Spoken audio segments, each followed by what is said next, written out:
ഒരാളുടെ മുന്നിലും തലകുനിക്കാതെ നല്ല അന്തസ്സോടെ ജീവിക്കാൻ പരിശുദ്ധമാക്കപ്പെട്ട അസ്മാഹുൽ ഹുസ്നയിലെ ഒരു ഇസ്മ പറഞ്ഞു തരാം. ആ ഇസ്മിനെ 205 തവണ ദിവസവും നമ്മൾ പതിവാക്കിയാൽ സമ്പത്തില്ലാത്തതിൻ്റെ പേരിലോ അഭിമാനത്തിൻ്റെ പേരിലോ ഒരാളുടെ മുമ്പിലും നമുക്ക് തലകുനിക്കേണ്ടി വരില്ല. സമ്പത്തും പ്രതാപവുമുള്ളവൻ തന്നെ നമ്മെ താഴ്ത്തിക്കെട്ടുന്ന സമയത്ത് പോലും അവരുടെ മുന്നിലൊക്കെ നല്ല അന്തസ്സോടെ തല ഉയർത്തി നിൽക്കാൻ, നല്ല ഇസ്സത്തോടെ ജീവിക്കാൻ പരിശുദ്ധ അസ്മാഹുൽ ഹുസ്നയിലെ യാ മുഇസ്സു യാ അല്ലാഹ് എന്ന ഇസ്മിനെ 205 തവണ നമ്മൾ പതിവാക്കുക.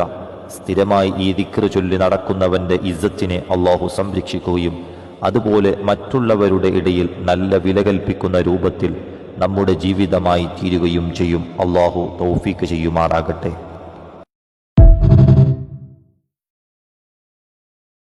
ഒരാളുടെ മുന്നിലും തലകുനിക്കാതെ നല്ല അന്തസ്സോടെ ജീവിക്കാൻ പരിശുദ്ധമാക്കപ്പെട്ട അസ്മാഹുൽ ഹുസ്നയിലെ ഒരു ഇസ്മ പറഞ്ഞു തരാം. ആ ഇസ്മിനെ 205 തവണ ദിവസവും നമ്മൾ പതിവാക്കിയാൽ സമ്പത്തില്ലാത്തതിൻ്റെ പേരിലോ അഭിമാനത്തിൻ്റെ പേരിലോ ഒരാളുടെ മുമ്പിലും നമുക്ക് തലകുനിക്കേണ്ടി വരില്ല.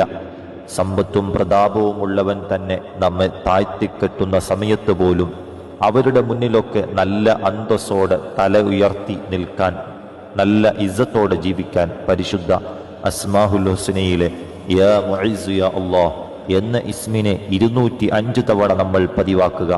സ്ഥിരമായി ഈ ദിക്ർ ചൊല്ലി നടക്കുന്നവന്റെ ഇസ്സത്തിനെ അള്ളാഹു സംരക്ഷിക്കുകയും അതുപോലെ മറ്റുള്ളവരുടെ ഇടയിൽ നല്ല വില കൽപ്പിക്കുന്ന രൂപത്തിൽ നമ്മുടെ ജീവിതമായി തീരുകയും ചെയ്യും. അള്ളാഹു തൗഫീക്ക് ചെയ്യുമാറാകട്ടെ.